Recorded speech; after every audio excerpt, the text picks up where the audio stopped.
Hai korang, tahu tak tentang kisah yang viral baru-baru ni mengenai banduan pertama di Malaysia yang berjaya meraih PhD, dan paling menarik sekali, beliau study bukan selepas dibebaskan tetapi ketika masih berada penjara tau.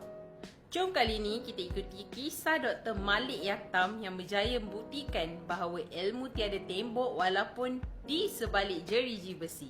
Dr. Malik Yatam atau lebih dikenali sebagai Dr. Murad ini telah mencipta sejarah apabila berjaya menamatkan pengajaran doktor falsafah semasa menjalani hukuman penjara selama 24 tahun. Kalau korang nak tahu, perjalanan akademik beliau bermula seawal usia remaja, bermula dengan SPM, STPM, degree, master dan kemudian PhD dalam pengajian pentadbiran perniagaan.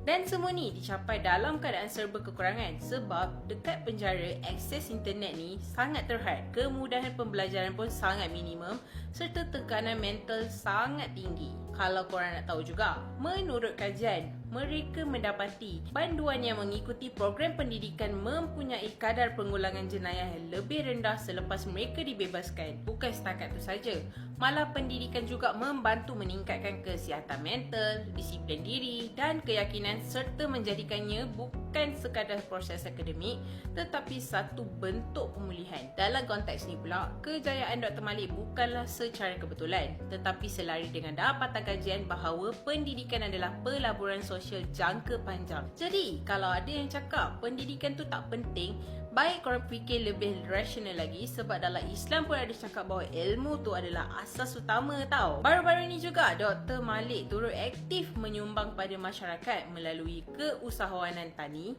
penulisan buku serta jemputan perkongsian di sekolah dan universiti. Dan dari kisah Dr. Malik ni juga membuktikan bahawa program pendidikan dalam penjara pun mampu melahirkan individu yang bersedia memberi kembali kepada masyarakat. Jadi, antara iktibar terbesar daripada kisah Dr. Malik ni adalah perubahan itu pasti akan berlaku walaupun korang bermula dari titik yang paling gelap. Selain itu, ilmu juga mampu memutuskan kitaran kesilapan, membina semula maruah diri dan mencabar stigma walaupun dari seorang bekas banduan. Ia juga mengingatkan kita bahawa masa silam tidak seharusnya menentukan masa depan seseorang. Jadi, kalau seseorang seperti Dr. Malik pun mampu bangkit dan meraih PhD dari dalam penjara, apa alasan kita untuk berhenti belajar?